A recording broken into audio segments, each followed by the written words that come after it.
ውድ ቻናላችን ቤተሰቦች እንኳን ወደ ቻናላችን በደህና መጣችሁ። መሐመድ ሳላህ ከሊድስ ጨዋታ በኋላ የሰጠው አስተያየት እስካሁንም ድረስ ማነጋገሩን ቀጥሏል። በዚህ ፕሮግራማችንም በሱ ዙሪያ የወጡ አዳዲስ መረጃዎችን የምንመለከት ይሆናል። አንዳንድ መረጃዎች እንደሚያሳዩት ከሆነ መሐመድ ሳላህ ከሊቨርፑል ጋር ሳይስማማ ቀርቶ በጃንዋሪ ዝውውር መስኮት የሚለቅ ከሆነ ሪቻርድ እሱን ለመተካት ይሆናሉ ያላቸውን 3 ተጫዋቾች በዝርዝሩ ይዟል እየተባለ ይገኛል። በተጨማሪም በመሐመድ ሳላህ ዙሪያ ሩድ የሰጠው አስተያየት አለ። እሱንም በቆይታችን የምንመለከት ይሆናል። እስከ መጨረሻው ደቂቃ ድረስ አብራችሁን ቆይታችሁ እንድትከታተሉት በአክብሮት እጋብዛለሁ።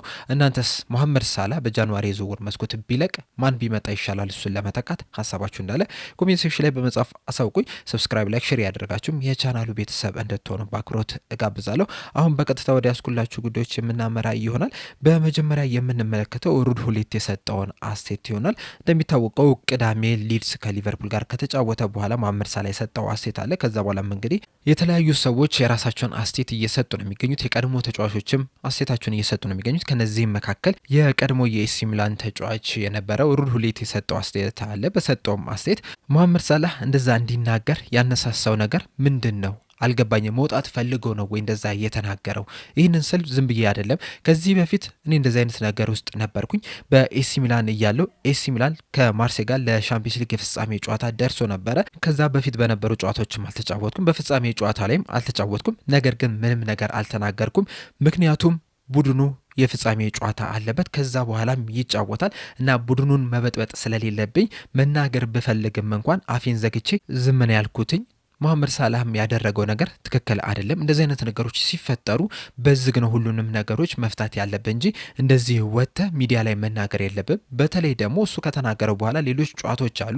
ከኢንተር ሚላን ጨዋታ በፊት ነው ይህንን ነገር የተናገረው። ከዛ በተጨማሪም ሊቨርፑልም እንደ ቡድን ጥሩ የሚባል ጊዜ ላይ አይደለም የሚገኙትና እንደዚህ አይነት ነገሮችን ተናግሮ ቡድኑን የበለጠ ጫና ውስጥ መክተት አልነበረበትም የሚል አስተያየትን ሰጥቷል። በተጨማሪም መሐመድ ሳላህ በሊቨርፑል ቤት በሰራው ነገር የመናገር ነጻነት አለው የሚል ነገር ተነስቶ ነበርና በዚህ ዙሪያ በሰጠው አስተያየት የመናገር ነጻነት የለውም፣ እንደዚህ አይነት ነገሮችን መናገር አልነበረበትም። ምክንያቱም ያለፉትን ሳምንታት እንመልከት። በእነዚህ ሳምንታት ውስጥ ያን ያህል ጥሩ የሚባል እንቅስቃሴን አይደለም ያደረገው።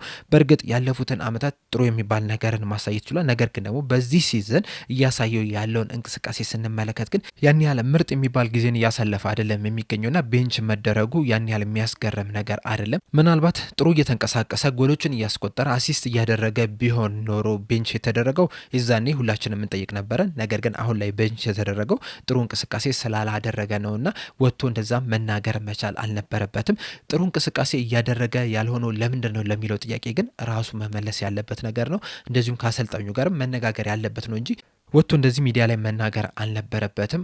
አሁን እሱ ከቡድኑ ውጭ ነው ያለውና ቡድኑ ማሸነፍ የሚጀምር ከሆነ ጥሩ እንቅስቃሴ ማድረግ የሚችል ከሆነ ግን ይሁን ላይ ያነሳው ነገር ጫጫታው እንዳለ ተዳፍኖ እንደሚቀር ግን በእርግጠኝነት መናገር ይቻላል የሚል አስተያየትን ሰጥቷል። በዚህ በሰጠው አስተያየት ተስማማላችሁ አትስማሙም? እዚሁ ኮሜንት ሴክሽን ላይ በመጻፍ አሳውቁኝ። መሐመድ ሳላህ እንግዲህ ያንን ነገር ከተናገረ በኋላ በሊቨርፑል ቤት ያለው ቆይታ አጠራጣሪ እየሆነ ነው የሚገኘው። አንዳንድ መረጃዎች እንደሚናገሩት ከሆነ ምናልባትም በጃንዋሪ ዝውውር መስኮት ሊቨርፑልን ሊለቅ የሚችልበት እድል አለ እየተባለ ይገኛል። ትናንትና በሰራሁላችሁ ፕሮግራምም የሳውዲ ክለቦችም መሐመድ ሳላህን ማስፈረም ይፈልጋሉ እየተባለ ነው የሚገኘውና ገና ለገና ሊለቅ ይችላል ተብሎ እንግዲህ አሁን ላይ ሊቨርፑሎች ከተለያዩ ተጫዋቾች ጋር ስማቸው እየተያዘ ነው የሚገኘው።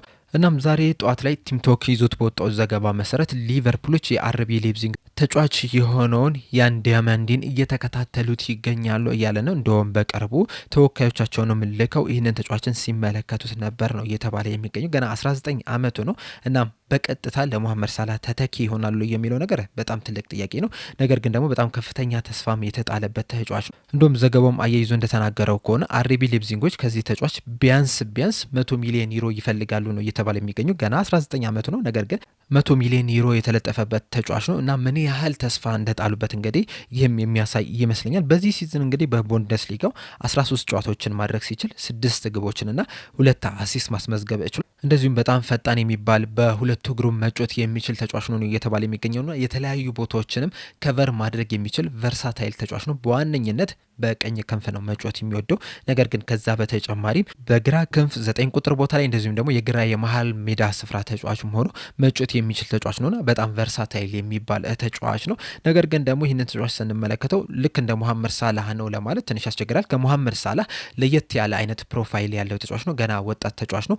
በጣም ብዙ ነገሮችን መማር ያለበት ተጫዋች ነውና በቀጥታ አሁን ለመሐመድ ሳላህ ተተኪ ይሆናል ወይ የሚለው ነገር ላይ እኔ ትልቅ ጥርጣሬ አለኝ። በእርግጥ መጥቶ ጥሩ እንቅስቃሴ ሊያደርግ ይችላል። ምርጥ የሚባለውን ችሎታውን ሊያሳይ ይችላል። ነገር ግን ደግሞ በዚህ ሰዓት መሐመድ ሳላህ ትቶት የሚሄደውን ቦታ ከቨር ያደርጋል የሚለው ነገር ላይ እኔ ትልቅ ጥርጣሬ አለኝ። ገና ልምድ የሌለው ተጫዋች ነው። በአጠቃላይ ለአርቢ ሌፕዚግ እስካሁን ድረስ 25 ሲኒየር የሚባሉ ጨዋታዎችን ነው መጫወት የቻለውና ገና ብዙ የሚቀረው ነው። ነገር ግን ደግሞ ለቀጣይ ምናልባትም ከ2 ከ3 ዓመት በኋላ ግን በጣም ምርጥ ተጫዋች መሆን የሚያስችለው ግን አቅም አለው እየተባለ ነው የሚገኙና ምናልባትም ሊቨርፑሎች ይህንን ተጫዋች የሚያመጡ ከሆነ ለወደፊቱ በሚል ነው እንጂ ለአሁን ለመሐመድ ሳላህ ምትክ ይሆናል ብዬ ግን አላስብም።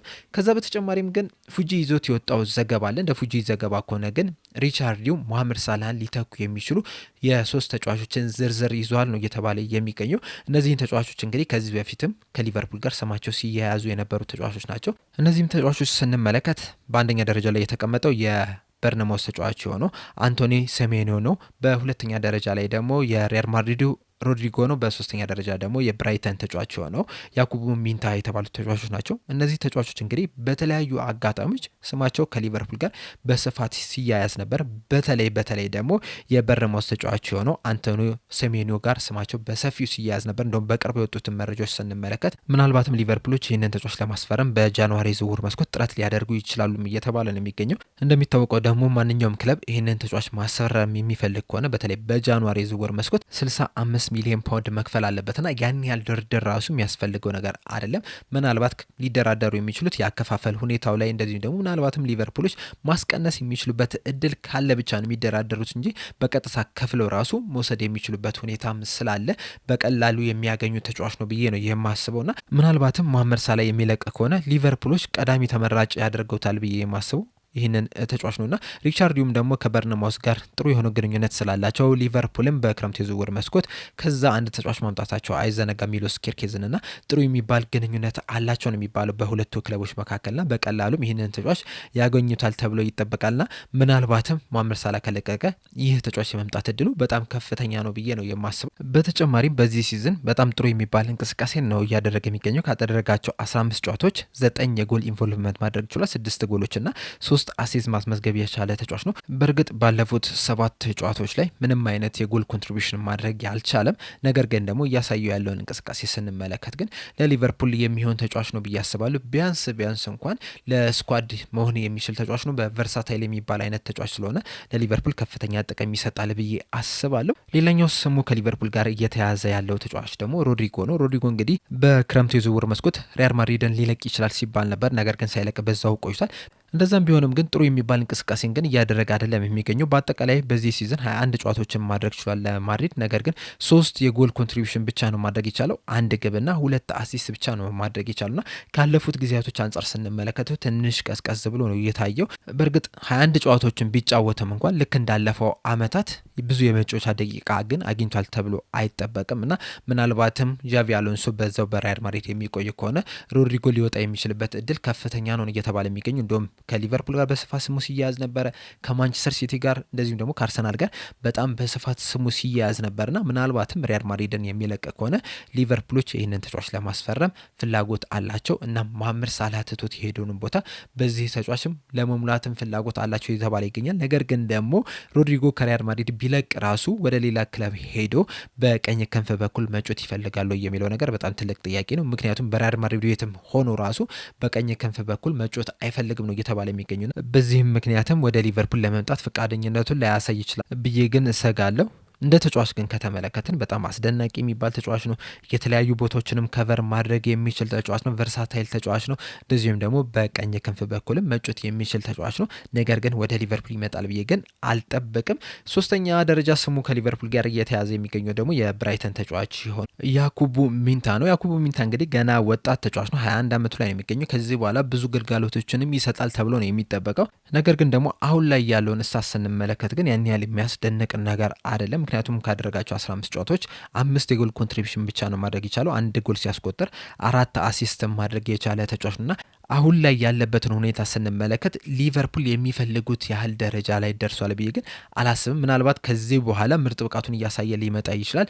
እንደ ስኳድ ተጫዋችም ሊሆን የሚችል ተጫዋች ነው። ነገር ግን አሁን ላይ በሚያሳየው ብቃት ግን ለሊቨርፑል ደረጃ ግን ደርሷል ብዬ አላስብም። ግን በጣም ትልቅ ተስፋ የተጣለበት ተጫዋች፣ እንደዚሁም ከአመት ዓመትም ራሱን እያሻሻለ የመጣ ተጫዋች ነው። በዛ ምክንያትም ተስፋ የተጣለበት ተጫዋች ስለሆነ ለቀጣይ አመታትም ምርጥ ብቃቱን እንመለከታለን በሚል ሊያመጡት ይችላሉ። ሌላኛው ግን ወደ ሊቨርፑል ሊመጣ የሚችልበት ምክንያት ደግሞ ከዚህ በፊት በፌኖርድ እያለ ከአሰልጣኝ አርነ ስሎት ጋር አብሮ መስራት የቻለ ተጫዋች ነው እና በዛ የውድድር ዘመንም በ37 ጨዋታዎች 16 የጎል ኮንትሪቢሽን ማድረግ ችሏል። 11 ግቦችንና 5 አሲስቶችንም ማስመዝገብ የቻለ ተጫዋች ነው የነበረውና የአሰልጣኝ አርነ ስሎትን ያጮት ስታይልን ስለሚያውቅ በዛ ምክንያት ሊያመጡ የሚችሉበት እድል አለ ብዬ አስባለሁ።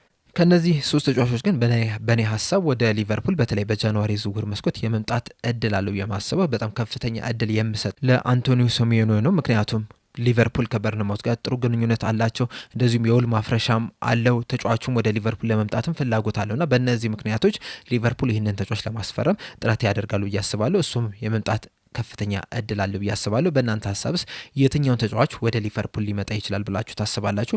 እንደዚሁስ ማን ቢመጣ ለመሐመድ ሳላህ ትክክለኛ ተተኪ ይሆናል ብላችሁ ታስባላችሁ? ሀሳባችሁ እንዳለ ኮሜንት ሴክሽን ላይ በመጻፍ አሳውቁኝ። ለአሁን እኔ እዚህ ላይ ያበቃው። በቀጣይ በሌላ እስከምንገናኝ ድረስ ሰብስክራይብ፣ ላይክ፣ ሼር ማድረግ እንዳትረሱ። ቸር ያቆየን።